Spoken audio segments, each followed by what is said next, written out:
ہیں ان میں سے اگر آپ سارے اپنا لیں تو آپ کے اور میرے لیے فائدے کا سودا ہے۔ اگر ان میں سے بعض اپنا لیں، اپنی استطاعت کے مطابق اپنا لیں، یہ تو ہر بندے کی اپنی طاقت، وسعت اور ہمت ہے۔ پہلی بات تو یہ ہے کہ اعتکاف کرنے والے جو معزز مہمان اللہ کے ہیں، ہم ان کو خوش آمدید بھی کہتے ہیں، اور میں اپنے بھائیوں اور ساتھیوں سے یہ کہوں گا کہ اعتکاف والوں کے لیے دل کو کشادہ رکھیں، ان کی خدمت میں، ان کے احترام میں کسی بھی قسم کی کوئی کمی نہیں آنی چاہیے۔ اور اعتکاف والوں کو میں یہ کہوں گا کہ جب مغرب اور عشاء کی نماز ہو تو اس کے لیے نمازیوں نے صفوں میں آنا ہوتا ہے، تو اپنے بستروں کو اور خیموں کو اس وقت اٹھا دیا کریں تاکہ آسانی سے لوگ نماز پڑھ لیں۔ میرے بھائیو، یہ جو اعتکاف کی عبادت ہے یہ بھی کوئی چھوٹی عبادت نہیں ہے۔ نبی کریم صلی اللہ علیہ وسلم کی صحیح حدیث موجود ہے کہ اللہ کا قرب تلاش کرنے کے لیے فرائض بہترین ہوتے ہیں اور نوافل جو سنت سے ثابت و بہترین ہوتے ہیں، حتیٰ کہ اللہ کا قرب اختیار ایسا ہو جاتا ہے کہ پھر اللہ تعالیٰ بندے کو ایسا وین، ایسی بصیرت عطا کر دیتا ہے کہ بندہ، اس کے ہاتھ بھی، اس کے کان بھی، اس کی آنکھیں بھی ایسے ہو جاتی ہیں جیسے اللہ کی مدد اور معید اور تائید ہو جاتی ہے۔ اور حدیث کے الفاظ تو اس سے بھی بڑے ہیں کہ گویا ہاتھ بھی اللہ کا ہو جاتا ہے۔ اس سے مراد یہ نہیں ہے معاذ اللہ کہ اللہ کا ہاتھ ہو جاتا ہے، مراد یہ ہے کہ اس کا ویژن اتنا کھل جاتا ہے، اس کا ویژن اتنا براڈ ہو جاتا ہے کہ وہ ہر چیز کو بلیک اینڈ وائٹ کے تناظر میں اس آسانی سے دیکھ لیتا ہے، اس کو سمجھ آ جاتی ہے کون سی چیز اچھی ہے، کون سی چیز بری ہے۔ اور یہ جو اعتکاف کی عبادت ہے یہ رسول اللہ صلی اللہ علیہ وسلم کو قدرتی بات ہے، اتفاقی بات ہے کہ رسول اللہ صلی اللہ علیہ وسلم کے اوپر جب پہلی وحی نازل ہوئی تو رسول اللہ کہاں پہ تھے؟ غار حرا میں۔ اور رسول اللہ کیا کر رہے تھے؟ یہ جو اعتکاف ہوتا ہے یہ غور و فکر کا نام ہے اور اللہ کے ساتھ اپنی لائن سیدھی کرنے اور کنیکشن مضبوط کرنے کا نام ہے۔ اسلام میں رہبانیت نہیں ہے، لیکن اسلام میں ان 10 دنوں میں اعتکاف ہے کہ دنیا سے کٹ کر ہر بندے سے رابطہ منقطع کر کر ایک اللہ سے تار ملائی جائے۔ اور اللہ نے وہ طریقہ بھی بتا دیا کہ ایک سرا قرآن پاک کا میرے ہاتھ میں ہے اور دوسرا سرا تمہارے ہاتھ میں ہے، جو اللہ تک پہنچنا چاہتا ہے اس کنیکشن کو مضبوط کر لے، اللہ تک پہنچ جائے گا۔ اور میرے بھائیو، جو لوگ اعتکاف کر رہے ہیں یہاں پر یا پورے پاکستان میں یا پوری دنیا میں، ان سے یہ گزارش ہے کہ اعتکاف کے اندر جو سب سے معیوب چیز ہے کہ آپ اللہ کے لیے 10 دن کے لیے یہاں پہ آئے ہیں، لیکن آپ ساتھ موبائل بھی لے آئے ہیں اور موبائل کے اوپر بھی بیٹھے ہیں، آپ کے رشتہ داروں کے ساتھ تعلقات بھی موبائل کے اوپر قائم ہو رہے ہیں، کاروباری لوگوں کے ساتھ بھی بات چیت ہو رہی ہے۔ ان 10 دنوں کے اندر خدا را اعتکاف کرنے والے ہوں یا اعتکاف نہ کرنے والے ہوں، ان 10 دنوں کے اندر میں تو پہلے آپ کو کہہ چکا ہوں کہ رمضان کے اندر ہمارے ائمہ اور علماء کا یہ طرز عمل تھا کہ کاروبار بھی بند کر دیا کرتے تھے کہ یہ مہینہ اللہ کے ساتھ تجارت کا مہینہ ہے، اس مہینے میں نہ کوئی تجارت ہوگی نہ کوئی دکان کھلے گی۔ دکان کھولنا معیوب نہیں ہے یا تجارت کرنے میں عیب نہیں ہے اگر شرعی تقاضے پورے ہو رہے ہیں، لیکن یہ آخری گنتی کے 9-10 دن رہ گئے ہیں۔ اگر ان میں آپ صرف اللہ کے لیے خالص ہو جائیں گے، اللہ کے ساتھ لائن ملانے کی کوشش کریں گے، تو اللہ رب العزت بھی آگے بڑھ کر آپ کی نیکیوں کو قبول کرے گا۔ اور اس کی مثال اللہ تعالیٰ نے کلام حمید میں خود ارشاد فرما دی ہے، لیلۃ القدر خیر من الف شہر۔ اللہ تعالیٰ یہ نہیں چاہتا کہ اس کے بندے جہنم میں جلیں، اللہ تو چاہتا ہے کہ جو موقع میں میسر کروں اس موقع سے بندے فائدہ اٹھا کر جنت کے راہی بن جائیں۔ بتائیے اس سے بڑا کون سا موقع ہو سکتا ہے؟ آج آپ نے ایک کلیہ یاد کرنا ہے۔ بہت سے ساتھی آج بھی سوال کر رہے تھے لیلۃ القدر کی کیا نشانی ہوتی ہے؟ آپ علماء اس حوالے سے بتاتے ہیں، آپ کو جزوی طور پہ بتا دیتا ہوں کہ لیلۃ القدر کے اندر موسم معتدل ہوتا ہے۔ جس قسم کا موسم ہو رہا ہو، اگر نہایت سردیوں میں رمضان ہے تو اس دن شدید سردی نہیں پڑے گی، اگر نہایت گرمیوں میں رمضان ہے اس دن شدید گرمی نہیں پڑے گی۔ یہ نشانیاں حدیث سے ثابت ہیں۔ لیکن میرے بھائیو، ان 9-10 دنوں کے اندر بھی آپ کی عقل پہ کس نے پردہ ڈال دیا کہ آپ نے ایک دن کی تلاش کرنی ہے، آپ نے صرف ایک رات کو عبادت کرنی ہے؟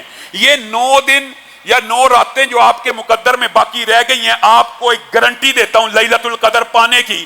ان 9 راتوں میں ایک شیڈول بنا لیجئے، ایک شیڈول بنائیے، سوچئے، جو لکھنا چاہتے ہیں چاہے لکھ لیں، ایک شیڈول بنائیں اور 9 راتوں میں صرف اتنی عبادت کر لیں۔ آپ کے اوپر یہ گارنٹی ہے اللہ کی طرف سے بھی اور رسول اللہ کی طرف سے بھی، آپ نے پھر وہم نہیں کرنا، پھر شک نہیں کرنا۔ اس کا مطلب یہ ہوگا کہ آپ نے لیلۃ القدر کو پا لیا انشاءاللہ۔ اللہ تعالی ہم سب کے نصیبے میں لیلۃ القدر کر دے۔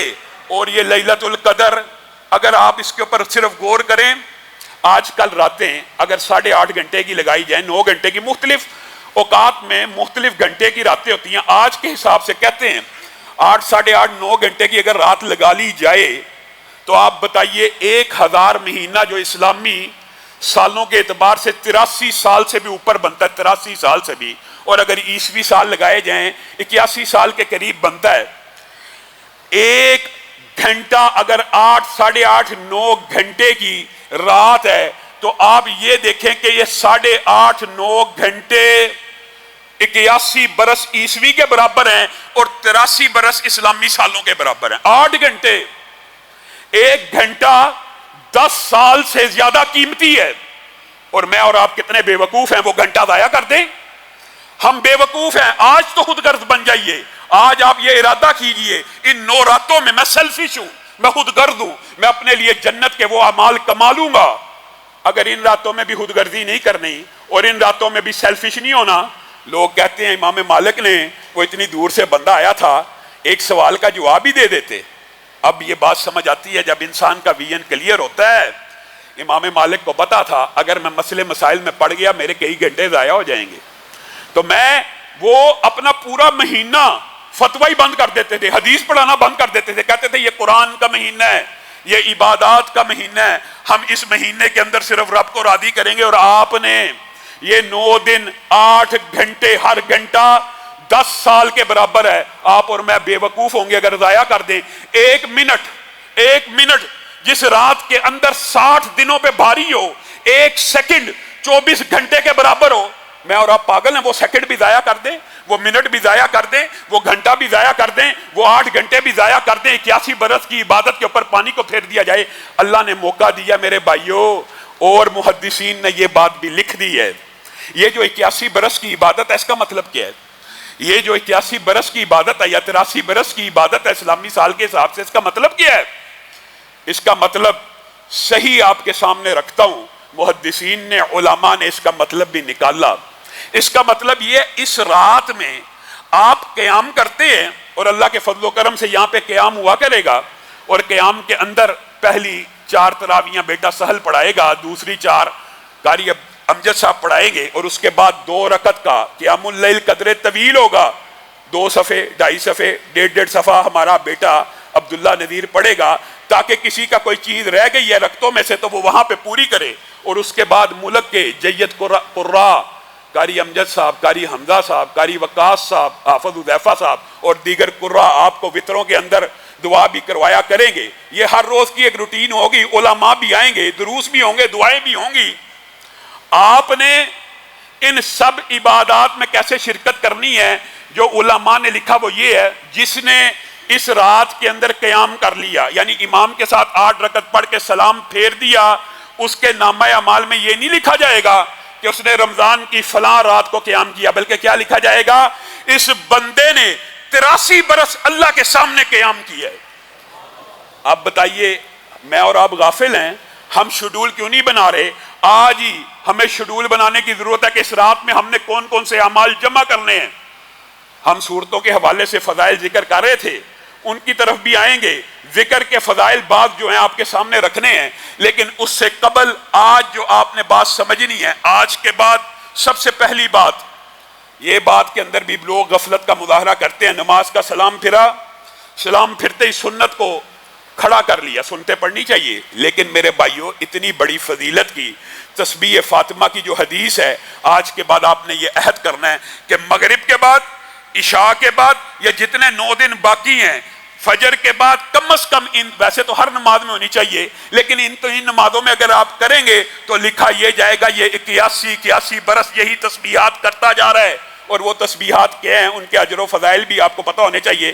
انشاءاللہ تسبیح حمد کے بارے میں تفصیلی گفتگو بعد میں ہوگی، لیکن صرف ایک حدیث آپ کے سامنے رکھتا ہوں جو نماز فرض کے بعد 33 مرتبہ سبحان اللہ، 33 مرتبہ الحمدللہ، 33 مرتبہ اللہ اکبر کہتا ہے، اور اس عدد کی گنتی لا الہ الا اللہ وحدہ لا شریک لہ لہ الملک ولہ الحمد وہو علی کل شیء قدیر. جس کو نہیں آتا وہ آج ہی یاد کرے. قراء موجود ہیں، دسیوں قاری حافظات عالمات موجود ہیں، عورتیں بھی یاد کریں. یہ تسبیح 33 مرتبہ کرنے کے بعد جو عدد 100 کا لا الہ الا اللہ وحدہ لا شریک لہ لہ الملک ولہ الحمد وہو علی کل شیء قدیر کے ساتھ ملا کے 100 کا عدد پورا کر دیتا ہے. کتنی بڑی خوشخبری ہے. کیا نبی کی بات جھوٹی ہو سکتی ہے؟ کیا نبی سے زیادہ سچی بات کسی کی ہو سکتی ہے؟ نبی کریم صلی اللہ علیہ وسلم نے کہا اگر صرف اتنا پڑھ لے گا نا، اگر اس کے گناہ سمندر کی جھاگ کے برابر ہوں. یہاں پہ رک کے آپ نے سوچنا ہے کیا کوئی بدبخت ایسا بھی ہوگا جس کے گناہ سمندر کی جھاگ کے برابر ہوں گے؟ اور یہ ایک ساحل کی، ایک بیچ کی بات نہیں ہو رہی، ایک سمندر کی بات نہیں ہو رہی. زمین کے اوپر جتنے سمندر موجود ہیں ان کی جھاگ کے برابر بھی اگر کسی بندے کے گناہ موجود ہیں، صرف فرض نماز کے بعد یہ تسبیح پڑھ لے گا، اللہ تعالیٰ سارے گناہوں کو معاف کر دے گا. اور اسی پر بس ہے، لکھا کیا جائے گا کہ 81 برس یا 83 برس اس بندے نے یہ وظیفہ پڑھا. گویا آج آپ نے اپنی اصلاح ایسے طریقے سے کرنی ہے کہ آپ نے ایک چارٹ بنانا ہے. میں نے 100 مرتبہ سبحان اللہ والحمدللہ ولا الہ الا اللہ واللہ اکبر ولا حول ولا قوت الا باللہ پڑھنا ہے. انشاءاللہ اس کے فضائل بعد میں آپ کے سامنے رکھیں گے، لیکن آج آپ نے یہ 5 اللہ رب العزت کی تسبیح، تحمید، تحلیل، لا حول ولا قوت الا باللہ، تکبیر، اس ایک وظیفے میں یہ 5 چیزیں شامل ہیں. وظیفہ کیا ہے؟ سبحان اللہ والحمدللہ ولا الہ الا اللہ واللہ اکبر ولا حول ولا قوت الا باللہ. 100 مرتبہ پڑھنا. یہ شیڈول بنا لیں، جیسے مغرب ہو آپ اپنے اوقات کو مقرر کریں کہ میں نے یہ وظیفہ کس ٹائم پہ پڑھنا ہے. اللہ کے فضل و کرم سے آپ 100 مرتبہ پڑھیں گے، آپ کے نامہ اعمال میں لکھا جائے گا یہ 83 سال ہر روز 100 مرتبہ پڑھا کرتا تھا. اور اس کے بعد آپ نے ایک نہایت اہم وظیفہ اکیلا جو ہے یہ بھی 100 مرتبہ اس کو بھی اپنانا ہے. اس کے فضائل بھی آنے والے دروس میں آپ کے سامنے رکھیں گے. لا الہ الا اللہ وحدہ لا شریک لہ لہ الملک ولہ الحمد وہو علی کل شیء قدیر. جس کو نہیں یاد آج ہمارے قاریوں سے یہ بندہ یاد کر کے جائے اور یہ 100 مرتبہ آپ نے وظیفہ پڑھنا ہے. صرف 100 مرتبہ پڑھنے سے انشاءاللہ آپ کو 100 اسماعیل کے غلام بیٹوں کی آزادی کا ثواب مل جائے گا اور آپ کے نامہ اعمال میں لکھا جائے گا یہ 83 سال ہر روز یہ 100 مرتبہ پڑھا کرتا تھا.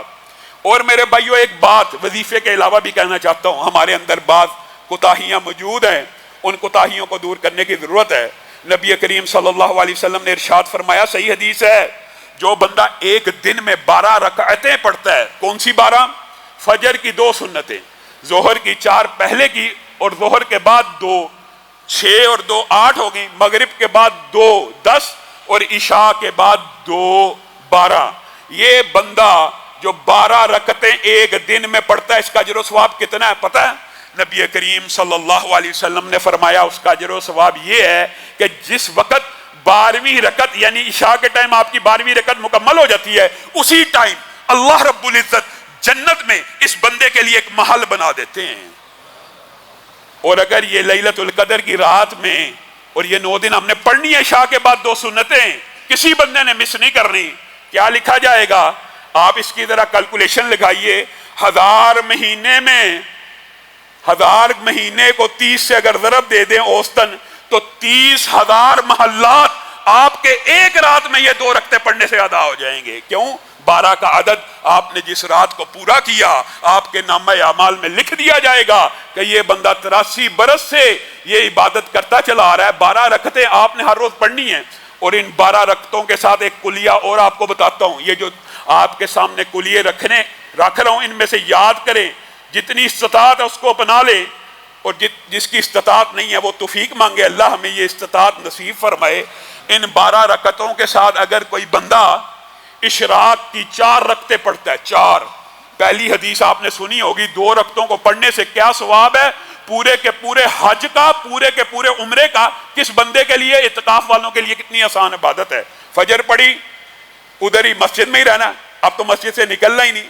قدرتی بات اللہ نے موقع دے دیا اعتکاف والوں کو. اب وہ جب سورج طلوع ہو جائے 10-12 منٹ کے بعد جب اشراق کا وقت شروع ہو جائے اس وقت 2 رکعتیں پڑھیں گے، پورے کے پورے حج اور عمرے کا ثواب تو مل گیا۔ اور اگر 4 پڑھ لی اس کے بارے میں بھی حدیث یہ ہے کہ اس کا جنت میں ایک محل بن جائے گا۔ اور یہ کس دنوں کی بات ہو رہی ہے جن کی ایک ایک دن کی ایک ایک رات کی عبادت 83 برس کی ہے۔ گویا آپ صرف یہ 9 دن اپنا لیں، 12 رکعت یہ پڑھنی ہے، 4 رکعت یہ پڑھنی ہے، تو گارنٹی ہے آپ کے 60,000 سے زائد محلات اللہ رب العزت جنت میں اختیار کر دے گا۔ اور کیا چاہیے، کیا چاہیے؟ اور میرے بھائیوں چند نہایت چھوٹے کلیات ہیں جن سے ہم غافل ہیں۔ عجیب و غریب بات ہے، نبی کریم نے بھی یہ صحابہ کو کہہ دیا کیا ہو گیا تمہیں، کون ایسا ہے، کون عاجز ہے جو رات کو سونے سے پہلے پورا قرآن نہیں پڑھ سکتا یا 1/3 قرآن نہیں پڑھ سکتا؟ صحابہ نے کہا بڑی مشکل بات ہے، آپ کہہ رہے ہیں کون عاجز ہے؟ یعنی نبی کریم کا انداز یہ تھا یہ کیا مشکل ہے؟ صحابہ سوچنے لگے یہ تو بہت مشکل ہے، اور نبی کریم کہہ رہے ہیں یہ کیا مشکل ہے؟ تو نبی کریم صلی اللہ علیہ وسلم نے وہ کلیہ بھی بتلا دیا۔ کہا کوئی بستر پہ جائے اور سونے سے پہلے صرف 1 مرتبہ قل ہو اللہ پڑھ لے، گویا اس نے 1/3 قرآن کی تلاوت کر لی۔ اب آپ یہ بات بتلائیں اگر 1 مرتبہ پڑھنا 1/3 ہے تو یہ بھی صحیح حدیث سے ثابت ہے کہ 3 مرتبہ پڑھنے کا اجر و ثواب کتنا ہے؟ پورے کے پورے قرآن پاک کے پڑھنے کا۔ اور ان راتوں میں اگر کوئی بندہ 3 مرتبہ صرف پڑھ لیتا ہے کیا لکھا جائے گا؟ 84 برس ہر روز پورے کے پورے قرآن کی یہ تلاوت کیا کرتا تھا۔ اور میں آپ کو 3 کی بات نہیں کرتا، میں ایک اور حدیث صحیح اس کے ساتھ ملا کے کلیہ بتاتا ہوں۔ آپ نے ان 9 راتوں میں یہ سورت اخلاص کو 3 مرتبہ نہیں پڑھنا، کتنی مرتبہ پڑھنا ہے؟ 10 مرتبہ۔ کتنی مرتبہ؟ 10 مرتبہ۔ ایک تو 10 مرتبہ پڑھنے سے کیا ہوتا ہے، 9 کے عدد پہ جب آپ پہنچیں گے تو 9 کے عدد پہ کیا اجر و ثواب مل گیا؟ 3 قرآن ختم کرنے کا اجر و ثواب تو مل ہی گیا۔ اور اس کے بعد اگر عدد کو 10 کرنے کے لیے 1 مرتبہ قل ہو اللہ کو ساتھ ملا لیں گے، صحیح حدیث کے الفاظ ہیں، صحیح حدیث کے، نبی کریم صلی اللہ علیہ وسلم نے ارشاد فرمایا جو بندہ 1 دن یا 1 رات میں 10 مرتبہ قل ہو اللہ پڑھ لیتا ہے اللہ رب العزت جنت میں اس کے لیے محل قائم کر دیتے ہیں۔ اب آپ نے خود کیلکولیشن کرنی ہے کہ میں نے 30,000 محل قائم کرنے ہیں، 60,000 کرنے ہیں، یا یہ 10 ملا کے 90,000 محل آپ کے گارنٹی ہے اگر آپ ان 9 راتوں میں یہ عمل کر لیں گے آپ کے اللہ قائم کر دے گا۔ اور پھر اللہ کریم ہے اور پھر اللہ رحیم ہے۔ جس بندے کے جنت میں باغات لگے ہوں، کھجوروں کے درخت لگے ہوں، پودے لگے ہوں، محلات تیار ہوئے ہوں، تو یہ اللہ کی، محدثین نے لکھا اپنی طرف سے نہیں کہہ رہا، ویسے تو اللہ کی مرضی، اللہ جو چاہے کر دے، لیکن اللہ اتنا کریم ہے ایک بندے کے لاکھوں محلات جنت میں قائم ہے تو پہلے کیا اسے جہنم میں ڈالے گا؟ نہیں، اللہ تعالیٰ اس کے اوپر رحم کرتے ہوئے، اس کی اس عبادات کو دیکھتے ہوئے، اس کے گناہوں سے صرف نظر کرتے ہوئے اس کو جنت الفردوس میں داخل کر دے گا۔ اور میرے بھائیو جو میں نے وظیفہ آپ کے سامنے رکھا نا، سبحان اللہ والحمدللہ ولا الہ الا اللہ واللہ اکبر ولا حول ولا قوت الا باللہ، صرف اس کے ایک ٹکڑے کے بارے میں حدیث پتہ کیا ہے؟ انشاءاللہ اس کو ڈیٹیل سے بیان کریں گے۔ سبحان اللہ و بحمدہ، صرف یہ، یعنی صرف سبحان اللہ اور الحمدللہ کہا، یہ تو 5 اکٹھے ہیں۔ حدیث کے الفاظ ہیں 100 مرتبہ جو بندہ یہ پڑھ لیتا ہے اس کے گناہ بھی اگر سمندر کی جھاگ کے برابر ہوں اللہ رب العزت معاف کر دیتا ہے۔ یہ سارے اعمال آپ نے ایک ترتیب بنا کے، شیڈول بنائے، چارٹ بنائے، ہر معتکف، ہر آنے والا مسجد میں، باقی 9 دن رہ گئے ہیں، چھوڑ دے ہر کام۔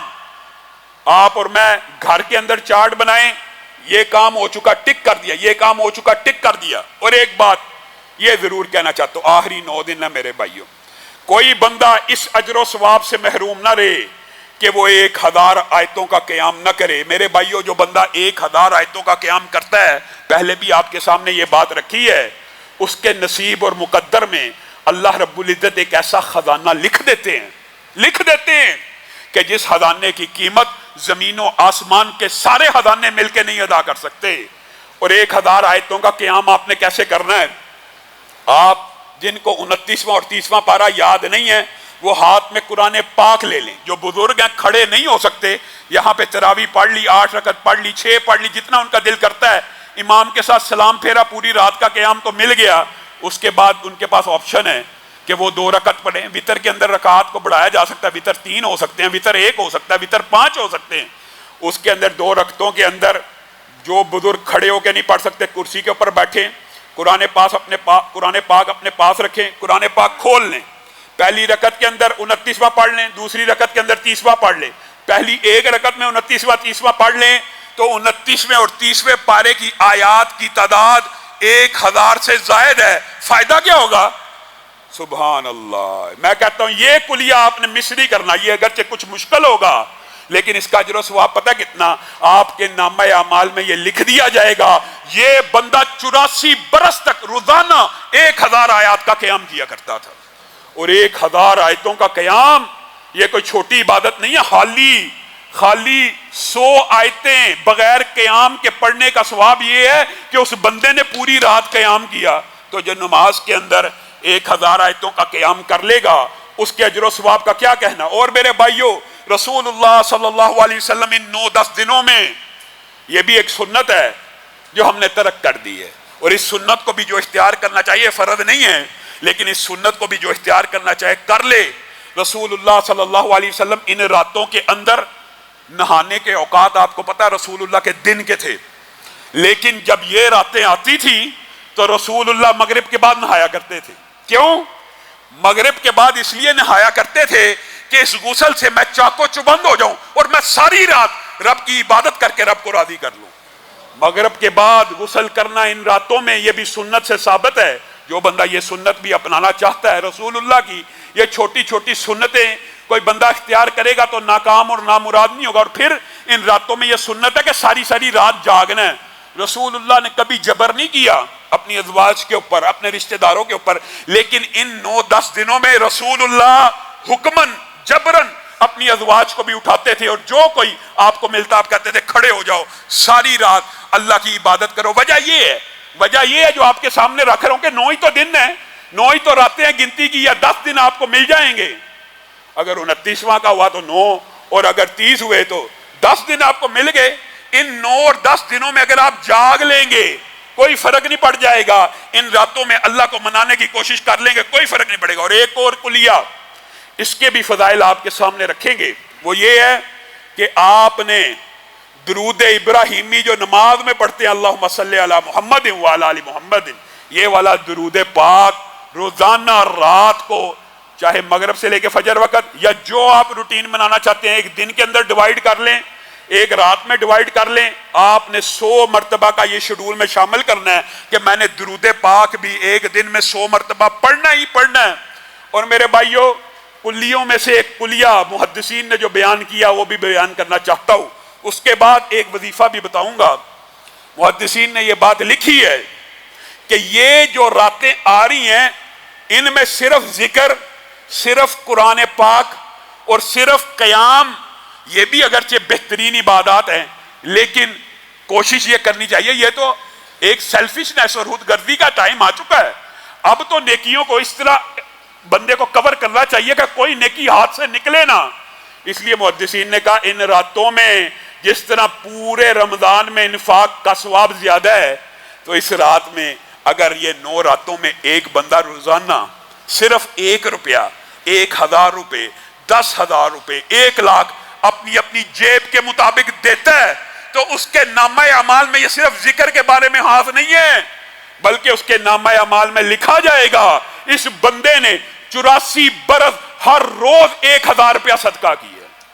صرف 9 دن میں 9000 روپیہ لگنا ہے, اور لکھا کیا جانا ہے 9 دن میں کسی کا اگر 90 روپے لگنے ہیں, 9 روپے لگنے ہیں, لکھا یہ جانا ہے کہ اس بندے نے 83 برس ہر روز 1000 دیا ہے, ہر روز 10,000 دیا ہے, ہر روز 1 لاکھ دیا ہے. اسی لیے صحابہ ان راتوں کے اندر نیکیوں کے, یہ بات نہیں ہے کہ صرف قولی عبادت ہے, مالی عبادات بھی یہاں پہ بجا لانی ہے, بدنی عبادات بھی یہاں پہ بجا لانی ہے. اسی لیے یہ بات بھی اگر آئی ہے ضمنی طور پہ تو کہہ دیتا ہوں, صحابہ کا طرز عمل تھا اور اسلاف کا, رات کے پچھلے پہر ان راتوں میں نکل جاتے تھے. کہاں؟ مریض کی عیادت کرنے, کہ یہ نیکی بھی مل جائے, کیونکہ صرف مریض کی عیادت کرنے کا اجر و ثواب آپ کے علم میں ہے نا, 70,000 فرشتے آسمان سے نازل ہوتے اپنے اس بندے کے لیے دعا کرنے کے لیے جو اپنے بھائی کا حال چال پوچھنے کے لیے چلا جاتا ہے. اور یہاں پہ ہمیں کتنی اللہ نے آسانی دی ہے, ہمیں جانا پڑنا ہے نہیں, ہم نے موبائل فون کرنا ہے, خالہ جان آپ کا کیا حال ہے, میں آپ کے لیے دعا گو ہوں, آپ نے ان کی فون پہ عیادت کر لی, انشاءاللہ آپ اس اجر و ثواب کے مستحق ہو جائیں گے. گویا صحابہ نے صرف الفاظ کی, ذکر کی, قولی عبادات کے اوپر ان دنوں میں توجہ نہیں دی, بلکہ مالی عبادات کے اوپر بھی دیا کرتے تھے. اور رسول اللہ صلی اللہ علیہ وسلم آندھی اور طوفان سے زیادہ ان 10 دنوں میں خرچ کیا کرتے تھے, کمر کس لیا کرتے تھے, ساری زندگی اعتکاف کیا, 10 دن اللہ کے ساتھ لائن.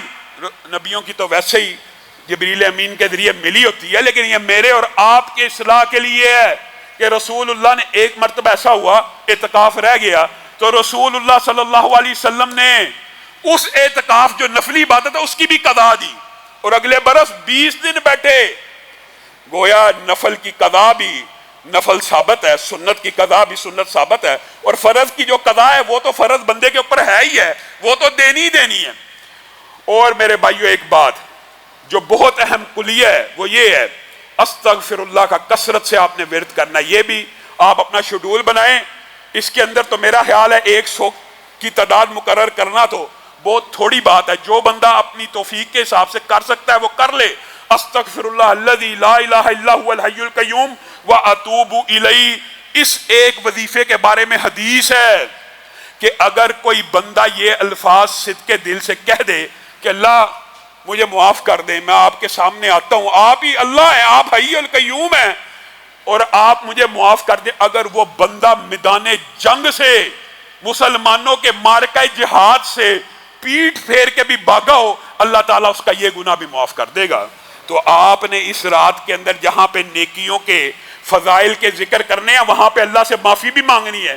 اس کا بھی فائدہ یہی ہے کہ آپ کے نامہ اعمال میں لکھا جائے گا کہ یہ بندہ 83 برس اللہ سے معافی مانگتا رہا. جو بندہ 83 برس اللہ سے معافی مانگتا رہے اس کے نامہ اعمال میں یہ لکھا ہوا پایا جائے گا, تو کیا رب اسے معاف نہیں کرے گا؟ اپنی عمر سے بھی زیادہ بڑی اللہ تعالیٰ آپشن دے رہا ہے, اور پھر بھی آپ یہ سمجھتے ہیں کہ اللہ رب العزت معاف کرنے والا نہیں ہے. میرے بھائیوں, جو قل ہو اللہ کے بارے میں بات کی, اگر بات آئی ہے تو اس بات کو مکمل کرتے ہیں تاکہ اگلے درس کے اندر اس کے علاوہ کی صورتوں کے فضائل رکھے جائیں. اور ایک کلیہ اور آپ نے یاد رکھنا, جس طرح قل ہو اللہ 1/3 قرآن ہے تو یہ حدیث بھی حسن ہے کہ قل یا ایھا الکافرون 1/4 قرآن کے برابر ہے. یہ آپ نے ہر روز رات کو 12 مرتبہ پڑھنی ہے تاکہ 3 قرآنوں کا اجر و ثواب. قل یا ایھا الکافرون 12 مرتبہ پڑھنے میں کیا ٹائم لگ جائے گا, 10 دفعہ قل ہو اللہ پڑھنے سے کیا ٹائم لگ جائے گا. اور قل ہو اللہ کے معنی کے اوپر بھی غور کرنا ہے اور اس سورت سے محبت کرنی ہے. اور یہ میں کیوں کہہ رہا ہوں, مسجد قباء میں ایک صحابی رسول تھے, امام تھے, اور وہ کیا کیا کرتے تھے, سورت فاتحہ پڑھی اس کے بعد قل ہو اللہ پڑھنا شروع کر دیتے تھے. قل ہو اللہ پڑھنے کے بعد قرآن پاک کو دیگر مقامات سے پڑھنا شروع کر دیتے تھے. اس حدیث سے یہ بات بھی ثابت ہوتی ہے کہ یہ جو ترتیب توقیفی کے اعتبار سے قرآن پاک کو پڑھنا ضروری نہیں ہے, کیونکہ یہ صحابی سب سے پہلے کیا پڑھا کرتے تھے, قل ہو اللہ, اور اس کے بعد قرآن کی تلاوت کیا کرتے تھے. رسول اللہ کے پاس مقدمہ آ گیا, یہ بندہ ہر رکعت میں قل ہو اللہ پڑھتا ہے, ہر رکعت میں قل ہو اللہ پڑھتا ہے. رسول اللہ صلی اللہ علیہ وسلم نے آپ کے نمازیوں کو کہا, اس بندے کے نمازیوں کو یعنی اس صحابی کے, اگر آپ چاہتے ہیں کہ آپ اس امام کو بدل دیں تو آپ بدل دیں.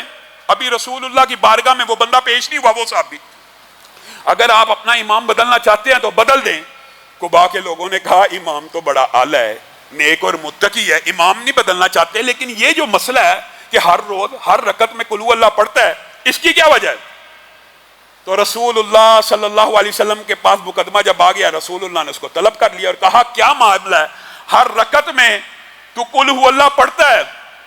کہا مجھے اس سورت سے محبت ہے اور میں یہ سورت اس لیے پڑھتا ہوں کہ اس کے اندر اللہ کا توحید بیان ہوئی ہے, اللہ کی توحید بیان ہوئی ہے, یہ چیزیں بیان ہوئی ہیں کہ اللہ واحد ہے, احد ہے, تفصیلی بات کہ اللہ کی کوئی اولاد نہیں, اللہ کا کوئی والد نہیں ہے.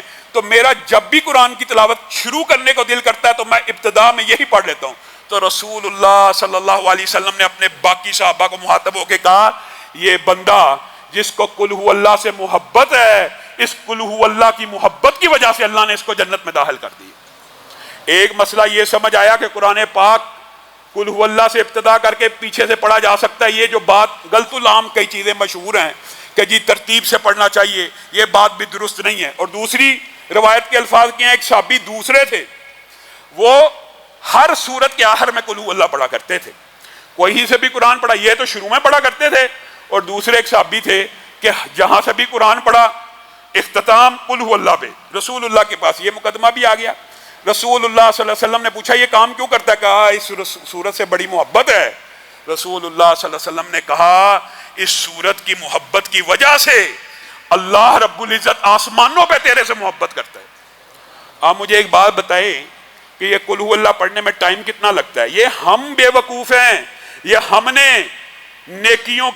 یہ نیکیوں کا موسم بہار ہے، اس لیے آپ کے سامنے یہاں پہ نیکیوں کی گفتگو ہو رہی ہے، لیکن اس کا مطلب یہ نہیں ہے کہ قرآن پاک صرف ثواب اور فضائل حاصل کرنے کے لیے ہے، یہ دستور حیات بھی ہے، یہ معاشرے کے اوپر لاگو کرنے کے لیے بھی ہے، یہ ایک نظام بھی ہے، یہ اقامت دین کی ایک جد و جہد کا بھی نام ہے۔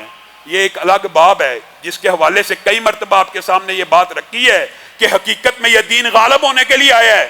هو الذی ارسل رسولہ بالہدی ودین الحق لیظہرہ، یہ دین غالب آئے گا، ایک دن آئے گا، صرف اللہ نے یہ دیکھنا ہے کہ میری دنیا کے یہ جو بندے ہیں یہ کس قبیلے کے ساتھ کھڑے ہیں، کیا اللہ کے قبیلے میں کھڑے ہیں یا اللہ کے لشکر میں کھڑے ہیں یا اللہ کے مخالفوں کے لشکر میں کھڑے ہیں۔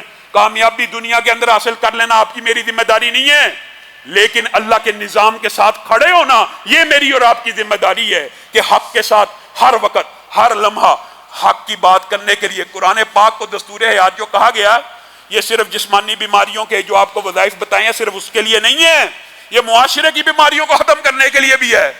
زانی کو شادی شدہ کو سنسار کیا جائے گا تو معاشرے سے یہ بیماری ختم ہو جائے گی، چور کے ہاتھ کاٹے جائیں گے معاشرے سے چوری ختم ہو جائے گی، ڈاکو کو سرے عام قتل کیا جائے گا، ڈکیتی ختم ہو جائے گی، بچوں کو اغوا کرنے والوں کو، عورتوں کے ساتھ ریپ کرنے والوں کو چوکو چراہوں میں لٹکایا جائے گا تو یہ بیماریاں ختم ہو جائیں گی۔ لیکن ہوں گی کب؟ جب ہم یہ کام کریں گے، جب یہ صرف پڑھنے کے لیے، ثواب کے لیے اور دستور حیات۔ میرے بھائیو یہ بات بھی سن لیجیے، آئیے تو کہہ کے بات کو ختم کرتا ہوں۔ یہ قرآن پاک فضائل کی کتاب ہے، ثواب کی کتاب ہے، لیکن افسوس یہ ہے ہم نے اس کتاب سے صرف مردے بخشوانے کا کام لیا، زندوں کے لیے راہ ہدایت کا اس سے کوئی کام نہیں لیا۔ امریکہ ہو جائے، یورپ ہو جائے، کوئی بھی ہو جائے، میں کسی ملک کا چلے نام نہیں لیتا، کفار کی بات کر لیں، یہود و نصارہ کی بات کر لیں، وہ آپ کے دوست نہیں ہو سکتے جب تک آپ ان کے مذہب میں نہ آ جائیں۔ جب مذہب میں چلے جائیں گے آپ کے دوست بن جائیں گے۔ ان کو کیا اس چیز سے کوئی فرق پڑتا ہے کہ کوئی مولوی ساری رات عبادت کرے، آپ ساری رات سجدے میں پڑے؟ کسی کافر کو کوئی فرق پڑتا ہے؟ کوئی فرق نہیں پڑے گا۔ لیکن اگر آپ کہیں گے میں اس نظام کو، اس قرآن کو صرف اپنے بدن اور جسم پہ لاگو نہیں کرنا چاہتا، کہاں کرنا چاہتا ہوں؟ معاشرے کے اوپر، سیاسیات میں، ریاست میں، حکومت میں، عدالت میں۔ جب آپ یہ بات کہیں گے پورا عالم کفر آپ کا دشمن ہو جائے گا۔ ہم یہ سمجھتے ہیں کہ سجدوں سے خطرہ ہے، رکوع سے خطرہ ہے، عبادات سے خطرہ ہے، کوئی خطرہ نہیں ہے۔ سجدے میں پڑے رہو، اللہ کے نعرے لگاتے رہو، کوئی خطرہ موجود نہیں ہے۔ لیکن ان ایام کے اندر آپ نے یہ ثواب بھی حاصل کرنا ہے۔ اصل خطرہ یہ ہے کفار کو کہ اس قرآن کو جو بندہ اپنے جسم پہ لاگو کر رہا ہے، لا محالہ بات ہے، یہ بات بھی یاد رکھیے۔ جب آپ اس قرآن کو اپنے جسم پہ لاگو کرتے ہیں، جب آپ کی زبانیں اس سے تر ہو جاتی ہیں، اس کے اندر ایک جلالی اور وجدانی کیفیت ہوتی ہے، یہ آپ سے یہ تقاضا کرتی ہے کہ اس کو اپنے بیوی بچوں پہ بھی نافذ کرو، اس کو اپنے گھر پہ بھی نافذ کرو۔ جب بیوی بچوں اور گھر کے اندر بھی نافذ ہو جاتا ہے، پھر یہ تقاضا کرتا ہے کہ اس کو معاشرے پہ بھی نافذ کرو۔ اور یہی وہ بات ہے جس سے وہ خطرہ محسوس کرتے ہیں۔ اللہ رب العزت جو کہا گیا، جو سنا گیا، اس کو سمجھنے کی توفیق عنایت فرمائے، اور جو بولتے ہوئے غلطیاں کوتاہیاں ہوئیں ان کو معاف فرمائے۔ ہمارے ایک دوست بھائی ہیں ایاز بھائی، کل الحمدللہ بالکل ٹھیک تھے، رات کو ان کو ہلکا سا لقوے کا اٹیک ہوا ہے۔ سب ساتھی دعا کریں اللہ تعالیٰ ان کا یہ لقوہ دور فرمائے اور ان کو شفائے کاملہ عاجلہ نصیب فرمائے۔ معزز سامعین گرامی قدر، آج انشاءاللہ 4 تراویحیں قاری امجد صاحب پڑھائیں گے، اور اس کے بعد 2 رکعت قاری عبداللہ چدر صاحب پڑھائیں گے، اور اس کے بعد ڈاکٹر مطیع اللہ باجوہ کی گفتگو ہوگی، اور اس کے بعد وطر ہوگا۔ بالعموم روٹین یہی چلائیں گے، لیکن مہمانوں کے اعتبار سے کل آپ کے سامنے ڈاکٹر عبید الرحمان محسن صاحب نے آنا ہے، آپ کو پتہ ولی کامل ہیں، ولی کامل کے بیٹے ہیں، تو ان کے پاس وقت نہیں ہے. ہم یہ کوشش کریں گے کہ ان کا درس عشاء کے فوراً بعد کروا لیں اور اس کے بعد 10 کی 10 رکھتے ایک ہی دفعہ میں پڑھ لی جائیں. تو اس طرح شیڈول ہوا کرے گا. اور پرسوں حافظ فرقان الہی ظہیر صاحب آئیں گے سیالکوٹ سے. اس طرح جید علماء یہاں پہ خطابات کے لیے آئیں گے. مولانا یوسف مسروری صاحب 27ویں کو آئیں گے، مولانا عتیق الرحمان الوی صاحب 25ویں کو آئیں گے. اور اس کے علاوہ فجر کے اندر بھی دروس ہوتے ہیں. جو ساتھی رات کے دروس میں شرکت کرتے ہیں ان کے لیے یہ بھی خوشخبری کی بات ہے کہ فجر کے وقت بھی پاکستان کے جید اور مستند علماء یہاں پہ دروس دیتے ہیں. اور یہ فیسیلٹی صرف اعتکاف والوں کے لیے نہیں ہے، اعتکاف والوں کے لیے ظہر سے عصر تک مختلف کورسز ہم نے ڈیزائن کیے ہیں. آپ عام عوام میں سے بھی جو شامل ہونا چاہے ہو سکتا ہے. عصر کے بعد سوال و جواب کی جو نشست ہوتی ہے وہ میں خود کرتا ہوں، وہ بھی عام عوام شرکت کر سکتی ہے، صرف اعتکاف والوں کے لیے خاص نہیں ہے. تو آپ سب ساتھی عبادات کے ان ایام میں کمر کو کس کر اللہ رب العزت کی بارگاہ میں اللہ کو راضی کرنے کی کوشش کیجئے. سبحان